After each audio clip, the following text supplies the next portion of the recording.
પાલારા જેલમાંથી કેદી parole jump કરી ફરાર, પોલીસ તપાસ શરૂ. ભુજ પાલારા જેલમાંથી કેદી પેરોલ જમ્પ કરી ફરાર, પોલીસ તપાસ શરૂ. ભુજની પાલારા જેલમાંથી કરીમ ઉર્ફે ટીચુકડો ઓસમાણ વાઘેર નામનો પાકા કામનો કેદી પેરોલ જમ્પ કરી ફરાર થયો છે. 5 દિવસના પેરોલ પર મુક્ત થયેલ આ કેદી નિર્ધારિત સમયગાળા પછી જેલમાં હાજર થયો ન હતો, જેને કારણે ભુજ બી ડિવિઝન પોલીસ સ્ટેશનમાં ગુનો નોંધાયો છે. પોલીસ તપાસ અને શોધખોળ પોલીસ દ્વારા આ કેદીને શોધવા માટે વિશેષ ટીમો ગોઠવી દેવામાં આવી છે.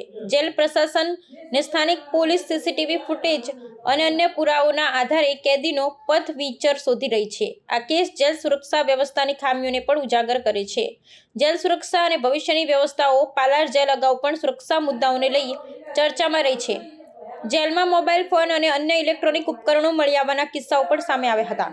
આ ઘટના પછી જેલ સુરક્ષા વ્યવસ્થાને વધુ મજબૂત બનાવવા માટે નવા પગલાં લેવામાં આવી શકે. કાયદાકીય કાર્યવાહી અને ભવિષ્યની અસર. આ કિસ્સો જેલ વ્યવસ્થાની ખામીઓ અને કાયદાની કાર્યવાહી માટે મહત્વપૂર્ણ બની શકે. પોલીસ દ્વારા કેદીને ઝડપવા માટે વિશેષ તપાસ હાથ ધરવામાં આવી રહી છે. આ ઘટના જેલ સુરક્ષા અને કાયદાકીય વ્યવસ્થાઓ માટે નવા પ્રશ્નો ઊભા કરે છે.